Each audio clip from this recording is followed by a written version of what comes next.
Game of Thrones tourism is wildly popular, and not just because the show is a hit. Fans of the HBO series are flocking to Croatia, Iceland, and other countries where the show has filmed. Bo Casey spent much of his 3-day trip to Dubrovnik, a small city on Croatia's Adriatic coast, taking insights from Game of Thrones. He saw Fort Love, but despite being a big fan of the show, Casey wasn't drawn to Dubrovnik because Game of Thrones had filmed there. He had initially. Thousands of Game of Thrones fans have flocked to the real-life locations that have served as a backdrop for the show's fictional world, including Croatia, Iceland, Spain, and Northern Ireland. It should come as no, but Game of Thrones influenced tourism is popular both among tourists who specifically seek out GOT-related experiences and those who simply find themselves vacationing in the very city where Ned Stark got his head cut off. The show also the result has been a tourism boom in all of these locations that, though not entirely driven by Game of Thrones, was certainly given a boost by the HBO hit. Game of Thrones Dubrovnik's sparkling sea and Baroque architecture make it a tourist hotspot in its own right, but among Game of Thrones fans, it's arguably more popular because of its connection to King's Landing, the capital of Westeros. It's the backdrop. The Battle of the Blackwater in Season 2 was filmed on the West Pier.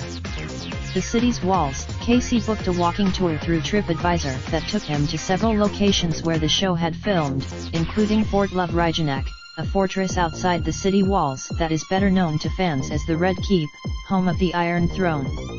The real fortress. The whole experience really showed me the lengths that went into producing the show, Casey said. Throughout the tour, fans who want a glimpse of life beyond the wall that divides Westeros from the terrifying ice zombies can go to Iceland. Josh Weeder, and the wonderful thing about Iceland is that there's something beautiful and interesting around every corner, Weeder said, so even driving aimlessly along the coast, which we did for hours and hours, proved immensely fulfilling.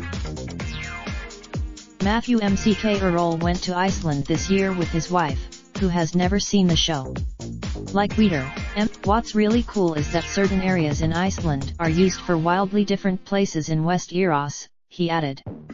The scene where but that's not to say Game of Thrones has had no effect on tourism, or that it's a coincidence that fans tend to vacation where the show is known to film.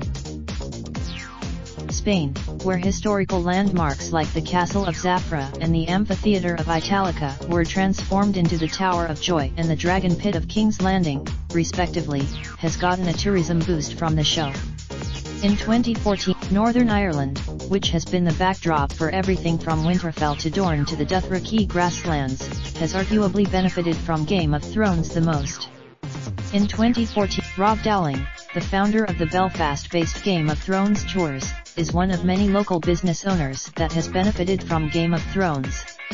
Dowling told me, Dowling now employs 10 tour guides, all but one of whom has been an extra on the show.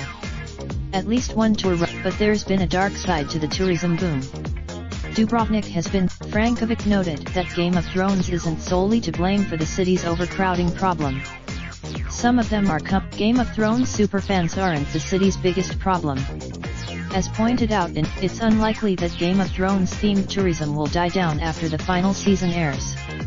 Dowling's tour Admir Skenderi, a Game of Thrones superfan who visited Dubrovnik twice, told me he saw workers building something medieval looking within the walls on one of his trips.